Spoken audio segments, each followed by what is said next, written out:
Discovery of spiritual India के कार्यक्रम में एक बार फिर आप सबका स्वागत है। महर्षि अभी हमने जो चर्चा की, धर्म के बारे में चर्चा की, मानव धर्म के बारे में चर्चा की, आपने आध्यात्मिकता के बारे में भी बता दिया।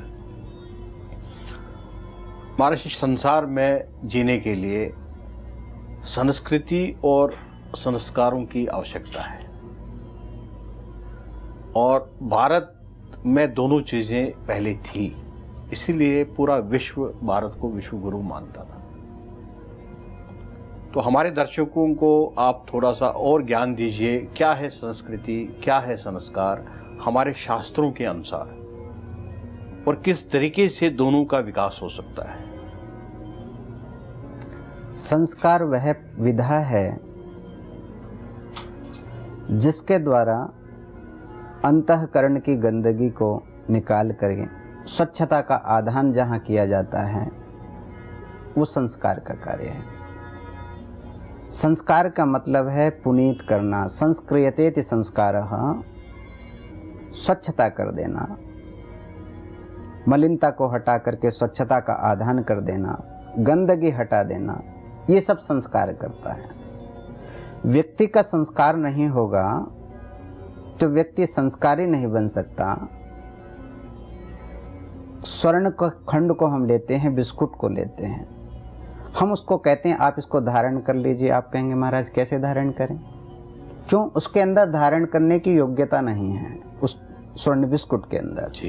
जिस प्रकार से उस स्वर्ण बिस्कुट के अंदर उसको धारण करने की योग्यता नहीं, कुंडल इत्यादि बनाते हैं तो हम धारण कर लेते हैं, ठीक उसी प्रकार से व्यक्ति भी आज वही है। आज का जो जीव है, आज का जो मानव है, वह भी संस्कार विहीन है।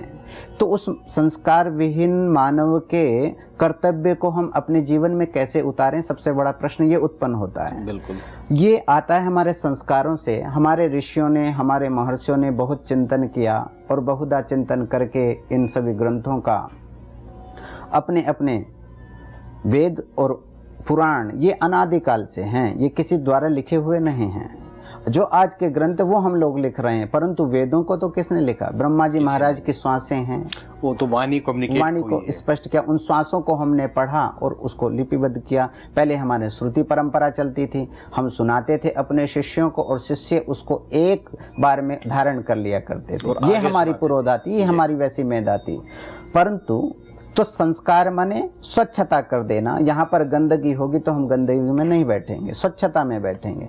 ठीक इसी प्रकार से हमारे अंतःकरण में दो प्रकार के शरीर हैं, एक बाह्यकरण का और अंतःकरण का। बाहर की गंदगी को हम शैम्पू के द्वारा, हम साबुन के द्वारा, हम गोमय के द्वारा, हम दधी के द्वारा साफ कर लेते हैं, परंतु हमारे अंदर बैठी हुई जो गंदगी है उस गंदगी को कैसे साफ करेंगे?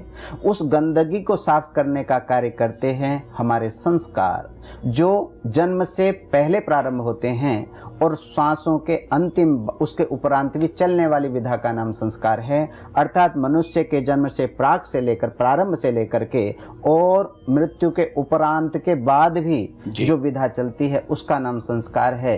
ये संस्कार आज प्रायः इनका अभाव हो गया है। उसी के अभाव में आज का मानव, जो हमारे यहाँ मानव परमात्मा बनता था, जो हमारे यहाँ का मानव स्वामी विवेकानंद बनता था, स्वामी करपात्री जी महाराज बनता था, आज वहाँ का मानव की बुद्धि कुंठित हो गई है। क्योंकि जब तक जिस चीज़ को आप स्वच्छ नहीं करोगे तब तक उसमें स्वच्छता का आधान नहीं हो सकता। इसलिए हमको यदि ऋषि और महर्षि बनना है, हमको यदि अच्छा महात्मा बनना है, हमको यदि अच्छा समाज सेवी बनना है, हमको यदि कुछ भी अच्छा बनना है, तो इन संस्कारों को अपने जीवन में अवश्य उतारना चाहिए। और इन संस्कारों को जब हम अपने जीवन में उतार पाएंगे, जब हमको अपने ऋषि और महर्षियों की वाणी पर विश्वास होगा, हमको अपने कुल रीति रिवाजों पर विश्वास होगा, हम अपने रीति रिवाजों को छोड़ करके, हम भौतिकता के चक्कर में आकर के, हम पुरातन संस्कृतियों को छोड़ते हुए और नई नई संस्कृतियों को यदि पकड़ने की कोशिश कर रहे हैं, तो उन नवीनतम संस्कृतियों से न हमारा जीवन का कभी पहले कल्याण हुआ है, न आज हो सकता है और न भविष्य में होगा। इसलिए षोडश संस्कार पर मनु जी महाराज ने बहुत बल दिया। जी महाराज जी, आप षोडश संस्कारों की बात कर रहे थे, तो क्या है षोडश संस्कार? षोडश संस्कार माने मनुष्य के प्राक से लेकर के मनुष्य के अंत के बाद तक की जो प्रक्रिया है उनको षोडश संस्कारों में बांटी गई है। हमारे मनु जी महाराज ने मानव के कल्याण करने के लिए, उसको प्रतिपद पर तैयार करने के लिए कि मैं मानव हूँ, उसके लिए एक विधा रखी, उसके लिए एक संस्कार बनाया, उसके लिए बतलाया कि बेटा अब तू इतना बड़ा हो गया है, अब तेरा ये दायित्व है। अपितु संस्कार तो प्रारंभ हो जाता है हमको बच्चे का जन्म कब किस स्थिति में करना चाहिए। अच्छा, वो भी संस्कार ये संस्कार है। सबसे पहले गर्भाधान संस्कार है, हम गर्भ कब आधान करें, ये सबसे पहले एक संस्कार की विधा होती है। उस संस्कार को, उस आधान को करने के लिए व्यक्ति जीव कहाँ ज्योतिषी के पास जाता है। पहले हमारे ऋषि और महर्षि वो आज के संस्कारों की तरह संस्कार नहीं किया करते थे, गर्भ का आधान नहीं किया करते थे। वो विचार करते थे कि किस स्थिति में, किस समय पर, किस शुभ मुहूर्त में ये संस्कार करेंगे तो हमारा बच्चा कैसा बनेगा। ये शास्त्र की विधि जो सिखलाती है वो ज्योतिष की विधि सिखलाती है। आज हम इस संस्कार को करने के लिए किसी ज्योतिषी के पास नहीं जाते हैं, किसी दैवज्ञ के पास नहीं जाते हैं, कोई मुहूर्त नहीं पूछते हैं, दिन नहीं देखते हैं, रात नहीं देखते हैं, प्रदोष नहीं देखते हैं, अच्छी तिथियां नहीं देखते हैं। और उसके चक्कर में क्या होता है कि हम मानव, जो मानवीय गुण उस बच्चे के अंदर होने चाहिए थे, जिसको ज्योतिषी बनना चाहिए था, जिसको राजा बनना चाहिए था, जिसको विद्वान बनना चाहिए था, जिसको अच्छा इंजीनियर बनना चाहिए था, जिसको चाणक्य जैसे देश मिलने चाहिए थे, राम कृष्ण सब कहाँ आए, इसी देश में आए। इसका फल क्या हुआ? चूंकि दशरथ जी महाराज ने शुभ आधान किया है, शुभ समय में उस बीज को बोया है। गर्भाधान हम जब अच्छे समय में कर लेते हैं, अच्छा बीज जब हमारा पड़ जाता है, तब द्वितीय संस्कार आता है पुंसवनम, मेरे पुत्र ही उत्पन्न हो। वो दूसरे मास में, दूसरे महीने में जब माता की स्थिति होती है, उस समय उस पुंसवन संस्कार को किया जाता है कि इसके ये पुत्र ही उत्पन्न होगा। उस संस्कार को करने पर पुत्री उत्पन्न नहीं हो सकती, वो संस्कार इसलिए किया जाता है। तीसरा संस्कार आता है सीमंतोन्नयन। माता उस अवस्था में आ जाती है जिस अवस्था में बालों का केस, वहाँ पर रिसर्च तो यह रहा कि केशों में बहुत खुजली हुआ करती है उस समय। तृतीय महीने मास की जब चर्चा करी, गर्भ पेट में होता है, उस समय की स्थिति में बालों तीसरे मास में, तृतीय मास की चर्चा जब गर्भवती होती है माता, उस समय जब वो स्नान कर लेती है, वहाँ पर एक गणेश जी की पूजा का विधान शास्त्रों में आया गया है। और माता को जब माता स्नान कर लेती तो पति उसके स्वयं वो उसको उस भगवती लक्ष्मी का स्वरूप मान करके उसकी सीमा माने उसके बालों को निहारते हैं, अर्थात कंघी के द्वारा उसका आधान करते हैं, मांग भरते हैं। वहाँ पर ये संस्कार दिया गया है कि इस करने से इस भगवती माने जो इसके पेट में इस समय अवस्थित जीव है वह भी संस्कारित बने, उसके अंदर भी उपासना का बल आए। अर्थात हमारे यहाँ पर बच्चे का निर्माण माने जिस प्रकार से किसी मूर्ति की हम पूजा करते हैं, उसी प्रकार की पूजा अपने शरीर में भी शास्त्रकारों ने बतलाई गई है। जैसे गर्भाधान से पहले भी संस्कार पूजा है, द्वितीय मास में भी पूजा है, तृतीय मास में भी पूजा है। अब हमारा जात कर्म संस्कार आता है चौथा जात कर्म संस्कार माने जब बच्चे का जन्म उत्पन्न हो जाता है, वहाँ पर एक पूजा होती है, जात कर्म किया जाता है, नालच्छेदन किया जाता है। वो जात कर्म संस्कार होने के उपरांत, जैसे हमारे सुखदेव जी महाराज का कोई संस्कार नहीं हुआ, नहीं, सुखदेव जी महाराज जिन्होंने राजर्षि परीक्षित को मुक्त कराया, आज भी जिनके माध्यम से हम लोग कथा श्रवण करते हैं, सुनाते हैं, ये सब उन्हीं की कृपा है। वो जन्म लिए और 12 वर्ष तक पेट के अंदर अवस्थित थे और निकलते ही जंगल का उन्होंने स्थान रास्ता प्राप्त कर लिया। तो ये संस्कार जात कर्म संस्कार है कि अब बेटा तुम्हारा ये कर्म हो गया है, अब तुम इस संस्कार में आ जाओ। जात कर्म उसको ज्ञात करा देना, तो ये जात कर्म होता है। छठा संस्कार आता है अन्नप्राशन, वो छठे मास में किया जाता है। पांचवा है जात कर्म जी। जात कर्म के बाद आता है अन्नप्राशन छठे महीने में। उसको मधु के द्वारा जिह्वा पर मधु लगाया जाता है और घृत लगाया जाता है और कुछ खिलाया जाता है। उस अन्नप्राशन के माध्यम से देखा जाता है कि इस बच्चे की रुचि किस प्रकार के कर्मों में रहेगी। ये मीठा खाना पसंद करेगा कि नमक का खाना पसंद करेगा कि खट्टा खाना पसंद करेगा। और उसी के अनुसार उसी समय अक्षरारंभ मुहूर्त भी होता है। कौन सा? अक्षरारंभ मुहूर्त भी है जी। उसके सामने बहुत सारी चीज़ें डाल दी जाती हैं और चीज़ें डाल करके बच्चा जिस चीज़ को पहले खींच लेता है, अपनी ओर आकृष्ट कर लेता है, उससे ये विचार किया जाता है कि ये बच्चा इस विषय का विशेषज्ञ बनेगा। किताब कलम उठाता है तो लगता है कि विद्वान बनेगा, ऋषि बनेगा। कोई चीज़ उठाता है, व्यापार की चीज़ उठाता है तो विचार होता है कि व्यापारी बनेगा। इस प्रकार की वहाँ पर ज्योतिषी लोग पहचान करते हैं। ये नामकरण हुआ, जात कर्म संस्कार हुआ, अन्नप्राशन संस्कार हुआ और अन्नप्राशन संस्कार के बाद आता है उपनयन संस्कार, सातवां।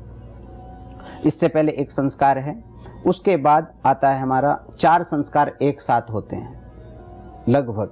पहले तो अलग अलग हुआ करते थे, परंतु आज समय के भेद से एक साथ के उपनयन संस्कार। उपनयन संस्कार माने उस बच्चे को गुरु के समीप में ले जाया जाता है और गुरु के समीप में ले जाने का मतलब है कि अभी तक मैं अबोध हूँ और मेरे को अब आप बोध कर दीजिए, अब मेरे को आप ज्ञानवान बना दीजिए, अब मेरे को ज्ञानी बना दीजिए। अभी तक मेरे अंदर अंतःकरण की दृष्टि है, अब मेरे को बाह्य दृष्टि से और अपने अंतःकरण की दृष्टि से अपना कृपाशीर्वाद मेरे ऊपर फैला दीजिए। यह कार्य उपनयन करता है। वहीं पर फिर 4 संस्कार हैं, समावर्तन संस्कार है, यहाँ पर ही यज्ञोपवीत संस्कार हैं, उपनयन संस्कार है, मंत्र दीक्षा है, कई प्रकार के संस्कारों की छोटी छोटी विधि आती है। इसके बाद आता है समावर्तन। इस वक्त बच्चे की एज कितनी होगी महाराज श्री? लगभग 12 वर्ष। 12 वर्ष। 8 वर्ष में इसमें थोड़ा जाति का बंधन आया है। किसी को 5 वर्ष में करना चाहिए, किसी को 8 वर्ष में करना चाहिए, किसी को 11 वर्ष में करना चाहिए और किसी को 21 वर्ष में करना चाहिए। ऐसा हम आ जाते हैं। हमारी शिक्षाएं इस संस्कार से प्रारंभ होती हैं। गुरुकुल में हमारा निवास होता है या ऋषिकुल में हमारा निवास हुआ करता था। हम ऋषियों से, हम अपने गुरुओं से शिक्षा को प्राप्त कर लिया करते थे। हमारी उम्र लगभग 21 या 25 वर्ष तक हो जाती थी। जब हमारी संपूर्ण शिक्षाएं हो जाती थीं, हम अपने आश्रम से घर आने के लिए उन्मुख हुआ करते थे। हमारी उम्र 25 वर्ष होती थी। जिस समय गुरु के पास से शिष्य जाता था तो समावर्तन संस्कार, चूँकि उस समय हमारे पास दंड हुआ करता था, हमारे मेखला हुआ करती थी, हम मृग चर्म पर बैठा करते थे, हम सिले हुए वस्त्रों को नहीं धारण किया करते थे, हम पैरों में कुछ धारण नहीं करते थे, छाता नहीं लगा सकते थे। ये हमारे कुछ नियम हुआ करते थे। और समावर्तन माने विवाह कर्म के लिए आज्ञा मिलती थी गुरु से जी। उसके उपरांत फिर संस्कार हमारा आता है पाणी ग्रहण संस्कार। विवाह के बाद विवाह संस्कार जिसको हम बोलते हैं, वो विवाह संस्कार होता है 25 वर्ष में। 25 वर्ष में जब विवाह संस्कार किया जाता है, उसमें सप्तपदी होती हैं, मातृपक्ष भी होता है, पितृपक्ष भी होता है, विवाह संस्कार। और विवाह संस्कार के उपरांत अर्थात 25 वर्ष की अवस्था, बेटा अब तुम गृहस्थोचित कार्य को करना, गृहस्थ के जितने धर्म है उनको पालना। क्योंकि गृहस्थ धर्म यदि हमारा ठीक नहीं होगा तो ब्रह्मचारी भी ठीक नहीं रह सकता, हम साधु सन्यासी भी ठीक नहीं रह सकते। जितने तीनों अवस्थाएं हैं, ब्रह्मचर्य अवस्था, वानप्रस्थ अवस्था, संन्यास अवस्था, ये सब अवस्थाएं हमारे इस धर्म पर टिकी हुई हैं, अर्थात गृहस्थ धर्म पर। इसलिए गृहस्थी को बड़ा ही विवेकशील बन करके, बड़ा ही धैर्यशाली बन करके धर्म पूर्वक अपने जीवन का यापन करना चाहिए। इसके उपरांत आता है अंत्येष्टि संस्कार, जिसका आज नितांत संसार में अभाव हो गया है, जिसके कारण से हमारे घरों में आज प्रायः जो संकट ग्रसित हो रहा है, हम लोग देख रहे हैं। हमारे घर में सब कुछ है फिर भी सुख नहीं है, शांति नहीं है, बहुत धन है उसको भोगने वाला कोई नहीं, संतति हमारे घर में नहीं है। ये कारण है हमारे यहाँ पर हमारे पितरों का, हमारे अपने माता पिता का संस्कार ठीक प्रकार से न हो पाना। अंत्येष्टि संस्कार जिसको बोला जाता है, इसका नाम है षोडश संस्कार, माने 16वां संस्कार ये अंत्येष्टि संस्कार है। अंत्येष्टि संस्कार, इस अंत्येष्टि संस्कार के माध्यम से जिस व्यक्ति की मृत्यु होती है उसको हम प्रेत बोलते हैं। 10 दिन तक उसकी हमारी संज्ञा है प्रेत संज्ञा।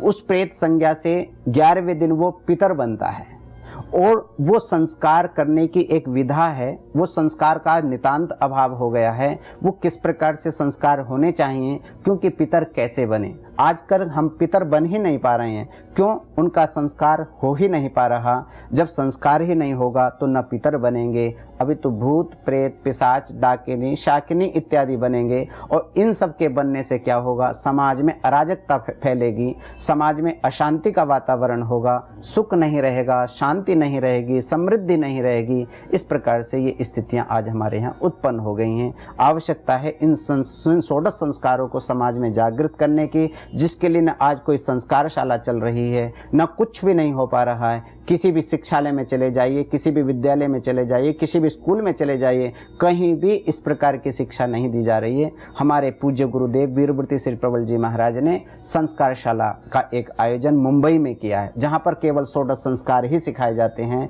देश में जा जा कर के वे अच्छे विद्वान षोडश संस्कार की शिक्षा देते हैं।